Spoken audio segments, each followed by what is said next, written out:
Hello everyone and welcome to the very first episode of the all-new Lightning Cast, the official comic book podcast for Lightning Comics and Games. First real one. The first real one. We did Because one... Andy's lack of intro?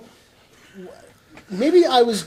Yeah, right. This is the revenge. We did one before. And that is the official number 0. Yeah, it's issue 0. It's the beta test. It is the... yeah. It was testing my skills and It's the showing pilot. off how much of a procrastinator Andy is. Yeah, this will be the actual very first episode. Hey, does this mean I can cuss again? No! No. Oh, okay. So,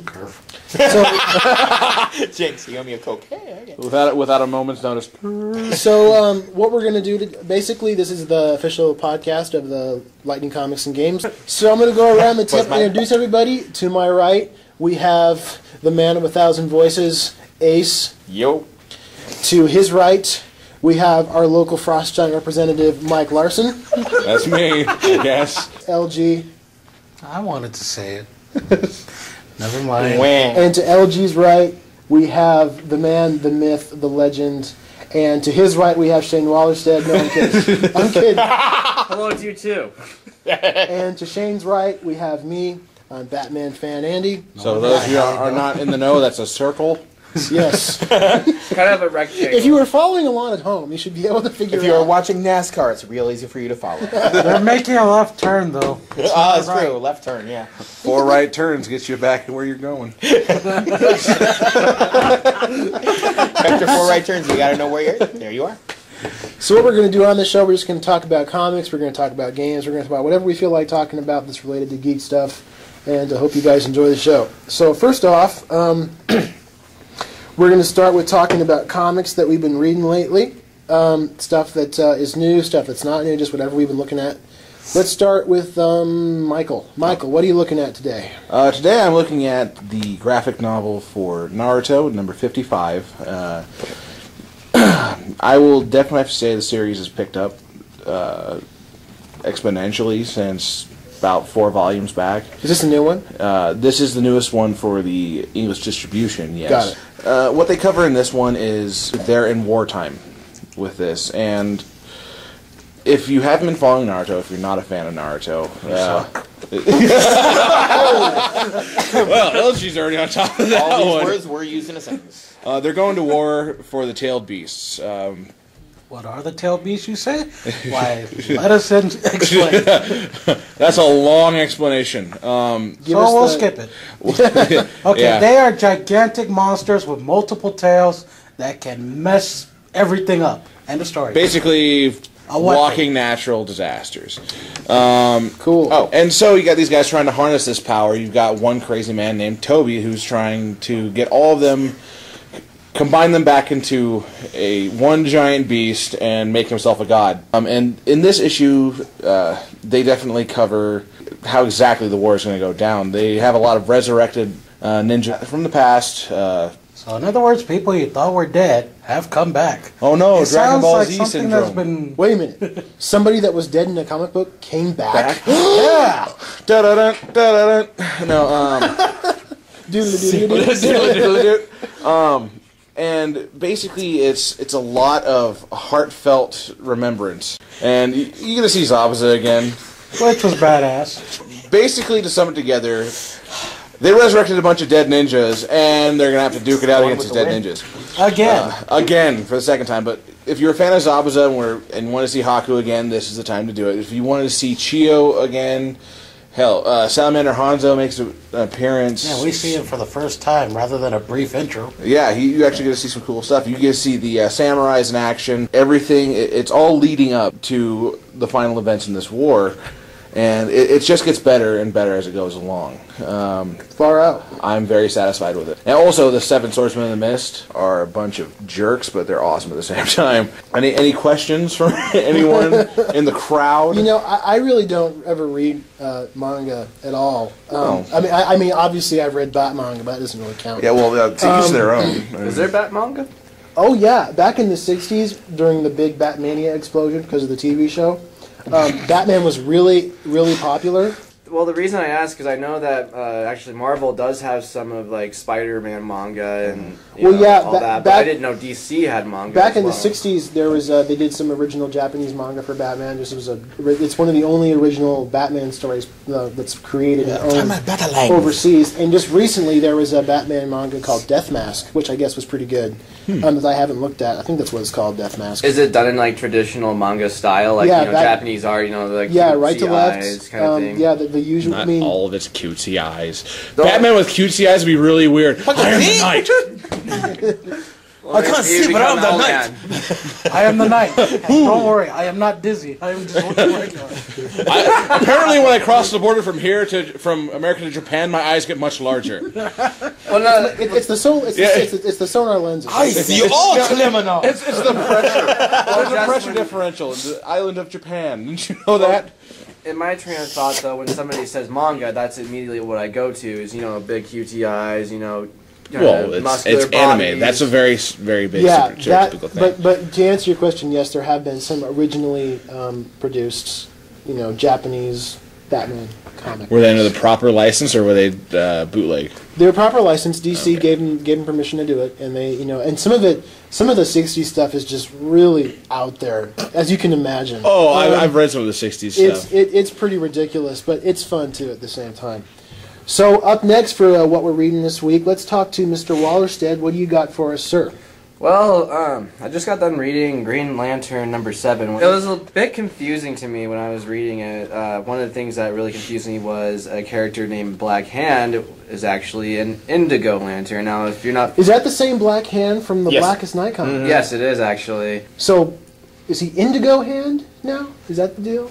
I guess so. It's kind of black and blue hand. For those who don't know what went on with the whole Indigo Lantern thing, in the Blackest Night arc of Green Lantern, there's all sorts of colored lanterns. The Power Rangers, essentially. It's the veritable rainbow of lanterns. Yeah. Each one representing, will, love, all that. Compassion. Indigo just seems to be like going way too far, because you have your basic colors, you have your blue, green, and then it's like indigo. I'm sorry, you're into the realm where if there's an eggshell lantern, if there's a magenta, the magenta lanterns coming this summer, the off-white lantern. Alright, I was like, look up at the sky, it's a blurple lantern. A blurple. Wait, what color is that?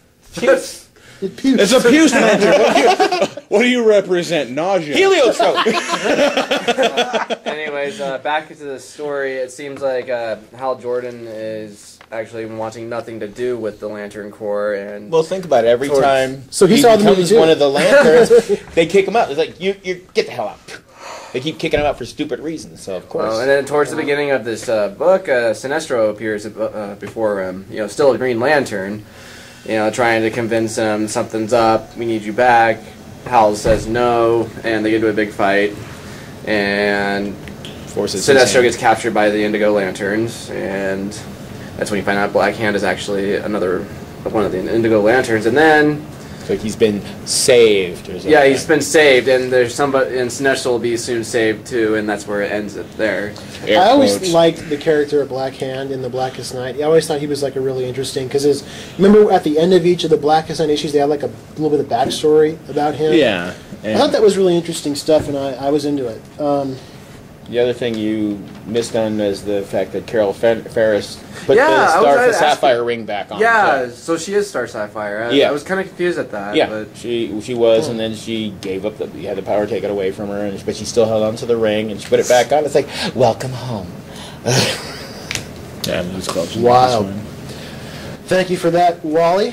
Up next, let's move on to the man, the myth, the legend, LG. LG, what are you looking at? Well, I'm not exactly reading a chapter. I'm reading more of what's called an official character book. Basically, it gives you stats, names, little bios. What is it? It's a Bleach. Oh, is that the... Okay. It's an official character book 2 called Masked. Ooh. Thank you. I needed that. Somebody stop me.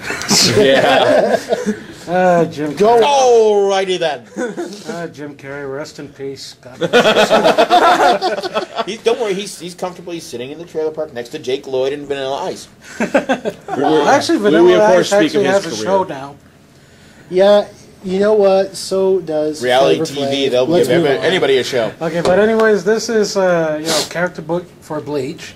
Is basically introducing some characters, reintroducing them, giving what they were in the past, what they did, what they're doing now, apparently. And it's mostly covering the Visors, the Arncars, a little bit of our captains back when they were younger, even though they're each 100 years old apiece. Basically, that's it. Don't get much from LG other than it's a stat and current fan material. book, which that's very typical for any anime or manga to come out with. Yeah, and if you're caught up with the chapters in Bleach, you can pretty much look back at this and reminisce rather than think about the Fullbring arc. Well, don't they usually cover stuff that they usually don't have in the original manga in there? Just little extra details that no one might have known about those characters. Well, you got a little detail about background characters. That's what I keep seeing here. Well, that's cool. I don't read a whole lot of manga. I mean, I've thought occasionally about reading it more, but it's just weird because I'm so used to the American style of comics where it's it reads. Lessons of having kids. Well, since I'm pretty much looking at it, if ever you've been curious about a manga, just pick up a character book.